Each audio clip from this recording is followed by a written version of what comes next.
Hello ladies and gentlemen, and welcome to another Workout Wednesday.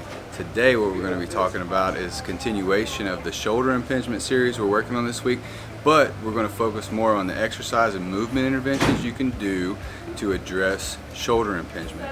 Now when you're dealing with shoulder impingement, the biggest thing we have to consider is it's not just about this ball and socket joint. There's a scapula in play, which is the kind of the foundation of that ball and socket joint, and then there's the spinal position, which is also going to influence the shoulder position as well.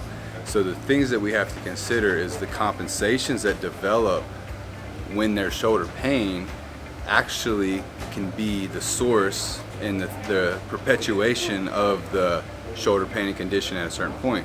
So we have to break bad habits as a primary means of correcting the shoulder impingement and the shoulder pain I'm having in some point of this range of motion. So one thing we want to consider is, what do we do whenever we are compensating with shoulder pain?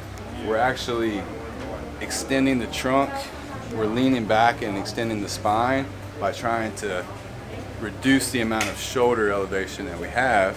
And then also there's a hiking that happens to where we start to lift and hike the shoulder, and now that's engaging and recruiting the shoulder in the wrong ways.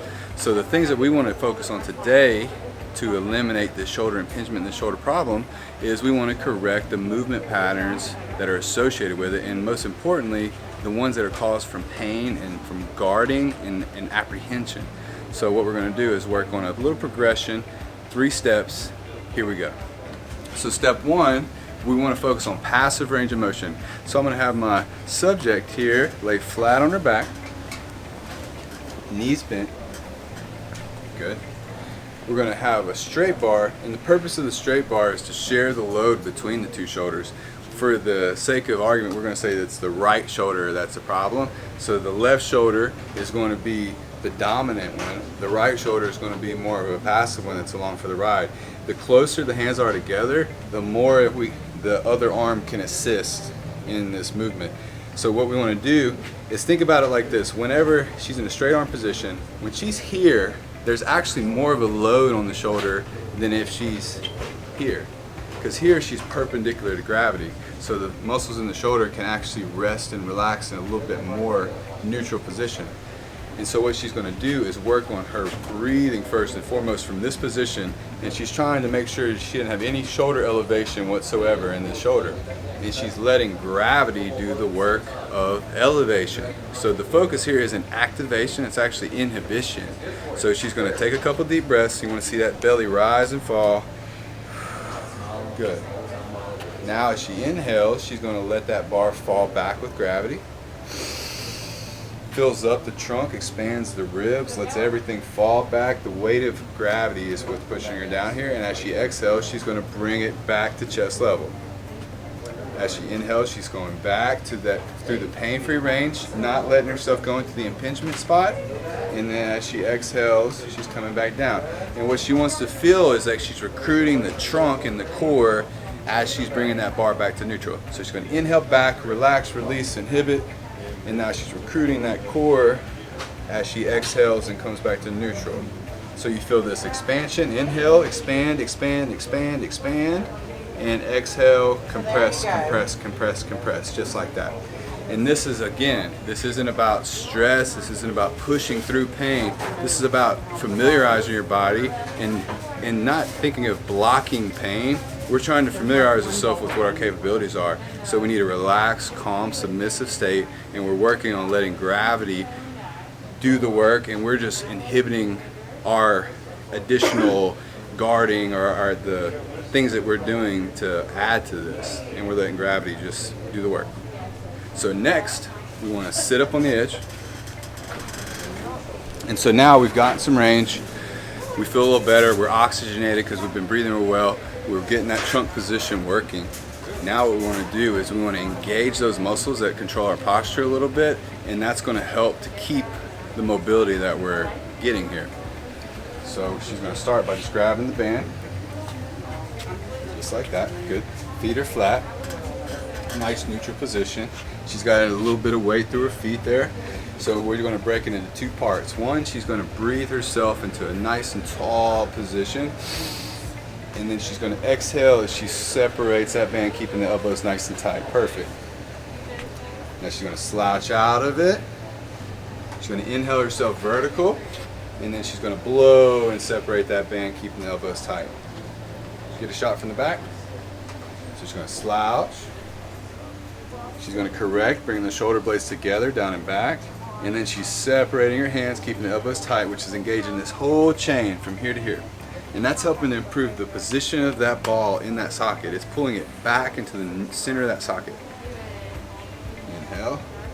And blow. Good. And come around front one more time. Keep going. Slouch. Inhale, correct. And go. Blow, blow, blow. And she's tightening her core on that exhalation here.